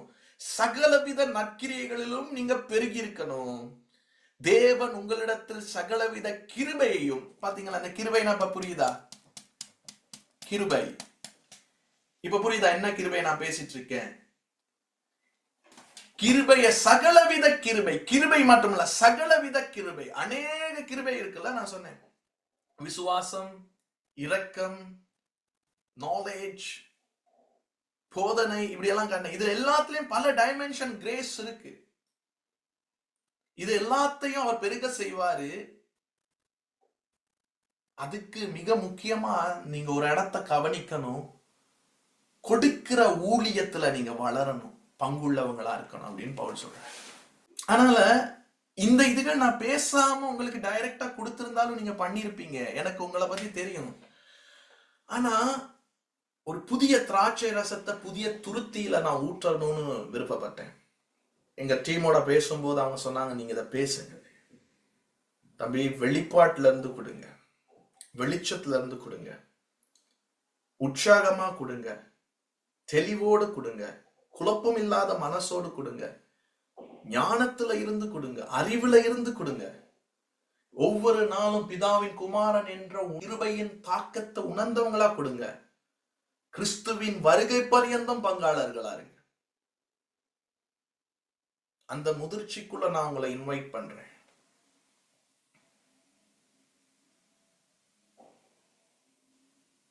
தட்ட மறந்துடாதீங்க. என் தேவன் தம்முடைய மகிமையின் செல்வத்தினார் உரைகள் எல்லாம் கிறிஸ்துவுக்குள் நிறைவாக்கி நடத்திடுவார். சிங்கக்குட்டிகள் பட்டினி கிடக்கும் ஆண்டவரை தேடுவோர்க்கு குறையில்லையே. என் தேவன் தம்முடைய மகிமையின் செல்வத்தினால் கிறிஸ்து இயேசுவுக்குள் உங்கள் குறைவுகளை நிறைவாக்குவார். ஒவ்வொரு ஊழியமும் தேவனை அறிந்த விதம் வித்தியாசம். ஒவ்வொரு தேவ மனிதர்களும் தேவ பிள்ளைகளும் அவரை அறிந்த விதம் வித்தியாசம். அவங்களோட நீங்க பங்காளர் ஆகும்போது அந்த தட்டுல நீங்க கை வைக்கிறீங்க. அந்த தட்டுக்குள்ள என்ன சுவை இருக்கோ, அந்த தட்டுக்குள்ள என்ன காரம் இருக்கோ, அதுல என்ன மதுரம் இருக்கோ, அதுல என்ன வைட்டமின் இருக்கோ, அதுல என்னென்னலாம் இருக்கோ அது எல்லாமே உங்களுக்குரியதாகும். அந்த நட்பு நெருக்கம் முறை. அந்த ஃபார்மை இவங்களுக்கு அனுப்ப முடியுமா? கிங்டம் ஃபேமிலியில நீங்க எல்லாருமே இருக்கீங்களா, அதுல போடுப்ப அந்த ஃபார்ம். இப்ப நீங்க இதுல இருக்கும் போதே அதை ஃபீல் பண்ணுங்க, பார்க்கலாம். ஒவ்வொன்னா நான் வாசிக்கிறேன். அதனாலதான் நான் உங்களுக்கு சொன்னேன், செய்யறதுக்கு கிருபை வேணும். கிருபை இருந்தாதான் இதை செய்யலாம். செய்யும் போது ஒரு கிருபையில பங்கெடுக்கிறோம். அப்புறம் அந்த கிருபை நம்முடையதாகுது. முதலாவது அது ஓபன் பண்ணீங்கன்னா மினிஸ்ட்ரி பார்ட்னர்ஸ் 2026 to 27. தேவ ராஜ்யத்தின் பணியில் நாம் ஒருமித்து செயல்படுகிறோம். பிதாவாகிய தேவனின் ஊழியத்துக்கு கொடுத்த அதே கிருபையில் நீங்களும் சமமாக பங்கு பெறுகிறீர்கள். இவ்வூழியத்தில் காணப்படும் கிருபை உங்களுக்கானது. இப்ப புரிஞ்சு அந்த வசனத்துல அர்த்தம்? முதல்ல உங்க பேரை டைப் பண்ணணும். இந்த மாதிரி விஷயங்களுக்கு இந்த அக்கௌண்ட்ல ஸ்ரீலங்கால கமர்ஷியல் பேங்குக்கு நீங்க போடணும். இதுல என் பர்சனல் கொடுக்கறத போடக்கூடாது. ஸ்ரீலங்கால இருக்கோம். இந்தியன் பிள்ளைகளுக்கு இங்க ஒரு யூபிஐ அட்ரஸ் கொடுத்துருக்கேன். கியூஆர் கொடுத்துருக்கோம். அதுல நீங்க போடும்போது அது ஒரே வங்கி கணக்கா யூஸ் பண்றனால அதுல நீங்க எதுக்கு போடுறீங்கன்னு இனிமே மென்ஷன் பண்ணுங்க. மந்த்லி பார்ட்னர்னா மினிஸ்ட்ரி பார்ட்னர்னு நீங்க மென்ஷன் பண்ணணும். பர்சனல் கிவிங்னா பர்சனல் கிவிங், எனக்கானதுன்னா ஓகே பர்சனல் கிவிங். வேற ஏதோ ஒரு ப்ராஜெக்டுக்கு நாங்க பேசும்போது கொடுக்கறதோ, இல்ல சடனா சில விஷயங்கள்ல பார்ட் டேக்கிங் பண்றீங்களான்னு கொடுக்கவோ, சில நேரங்கள் எங்களோட ஆவிக்குரிய தகப்பன்மார்கள் சில விஷயங்கள் அவங்க கூட நான் பார்ட் டேக் பண்ணுவேன். அப்ப நான் சொல்லுவேன், நீங்க பண்ண விரும்புறீங்களா? ஆமா அப்படின்னு சொல்லும் போது நீங்க எதுக்கு கொடுக்குறீங்களோ அதை மென்ஷன் பண்ணி கொடுக்கணும். அப்ப இதுல நீங்க மினிஸ்ட்ரி பார்ட்னர் அப்படின்னு சொல்லி மென்ஷன், மந்த்லி மினிஸ்ட்ரி பார்ட்னரிங் அப்படின்னு மென்ஷன் பண்ணி 25ஆம் திகதிக்கு முன்னாடி, இப்ப இந்த மாசத்துல இருந்து ஆரம்பிக்கலாம். நீங்க இந்த மாசம் 25ஆம் தேதிக்கு முன்னாடி இருந்து நீங்க என்ன பண்ணலாம், கொடுக்கணும். மற்ற ஈரோப்ல இருக்கவங்க, வெளிநாடுகள்ல இருக்கவங்களுக்கு ஈரோப்புக்கும் அக்கௌண்ட் இருக்கு. நீங்க இந்த நம்பருக்கு கேட்டா இதுல உங்களுக்கு கொடுப்பாங்க. இந்த நம்பருக்கு கண்டாக்ட் பண்ணீங்கன்னா நம்மளுடைய மினிஸ்ட்ரி நம்பர்ல வைஸ்ல நீங்க கொடுக்கலாம், பேப்பர்ல கொடுக்கலாம். மற்றது ஈரோப்புக்குன்னு பிரான்ஸ்ல நான் இருக்கனால பிரான்ஸ் பேங்க் அக்கௌண்ட் இருக்கு. ரொம்ப ரொம்ப பொறுமையா இருந்து கேட்டீங்க, கவனிச்சிங்க. நீங்க இன்னைக்கு ஒருக்கா அந்த பிளட்ஜ் பண்ணியிருந்தாலும் சரி, பண்ணாட்டி இனிதான் பண்ண போறீங்களான்னு சரி, ஒரு ஃபியூ மினிட்ஸ் அமைதியா இருந்து ஃபோக்கஸ்டா கேளுங்க. மனசுல நீங்க கட்டாயமாவும் இல்லை, விசனமாயும் இல்லை, மகிழ்ச்சியோடு எவ்வளவு கொடுக்குறீங்க, பார்ட்னரிங் பண்ண போறீங்க அப்படின்னு மனசுல நினைங்க. ஆண்டவரே எனக்கு சொல்லும் அப்படின்னு இல்லை, அது உங்களுடைய சாய்ஸ், உங்க சித்தம். கண்ணை மூடி ஃபீல் பண்ணுங்க.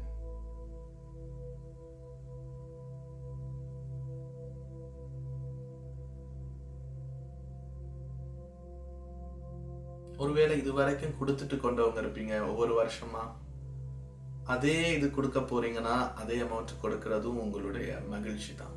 மகிழ்ச்சியில இருந்து பண்ணுங்க. இல்ல நாங்க இன்க்ரீஸ் பண்ண போறோம் அப்படின்னாலும் மகிழ்ச்சியோடு உற்சாகமானதா அதை நீங்க முடிவு பண்ணுங்க.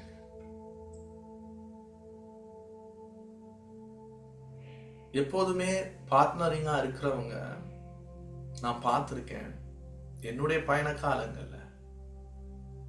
அவங்க அவங்க பிள்ளைகள் அப்பத்துக்கு அலைஞ்சதில்லை.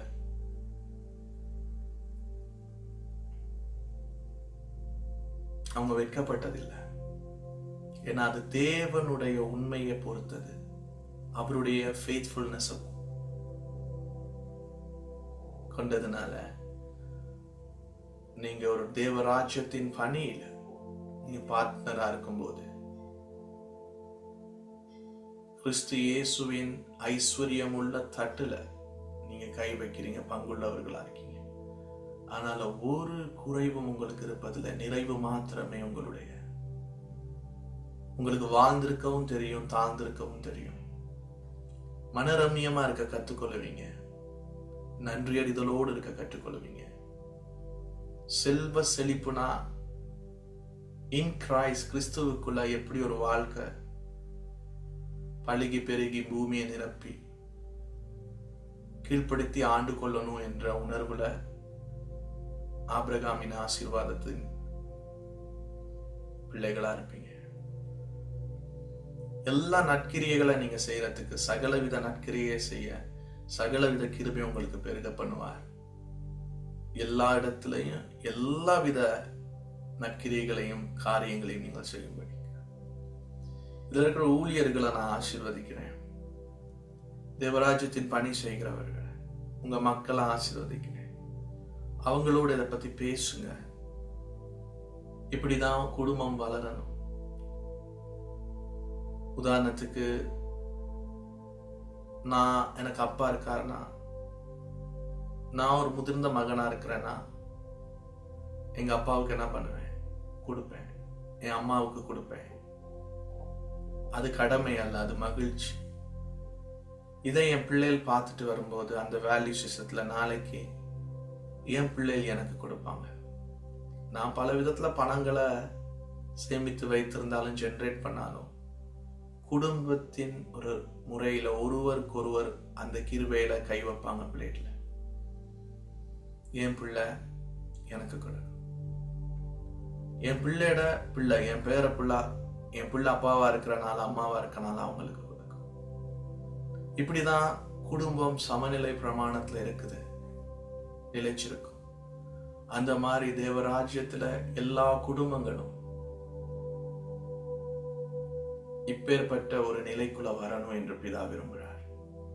ஒருவருக்கும் குறைவின்றி சரீர ஆரோக்கியத்திலும், எமோஷனலி, மென்டலி, பிசிக்கலி, ஸ்பிரிச்சுவலி லைஃப்ல அவங்க வாழணும். லைஃப் கிவிங் ஸ்பிரிட்டால இயக்கப்படணும். பிதாவின் சமாதானம் எப்போதும் உங்க கூட இருக்கட்டும். உங்களை நான் ஆசீர்வதிக்கிறேன். சகலவித ஆறுதலையும் உங்களுக்குள்ள பெருக பண்ணுவார். புத்தி கெட்டாத தேவ சமாதானத்தினால் உங்களை நிரப்புவார். கர்த்தர் உங்களை ஆசீர்வதித்து காக்க கடவார். கர்த்தர் தம் முகத்தை உங்கள் மேல் பிரகாசிக்க பண்ணி கிருபையா இருக்க கடவார். கர்த்தர் தம் முகத்தை உங்கள் மேல் பிரசன்னமாக்கி பூரண சமாதானத்தை கட்டளையிடுவார். ஆமென்.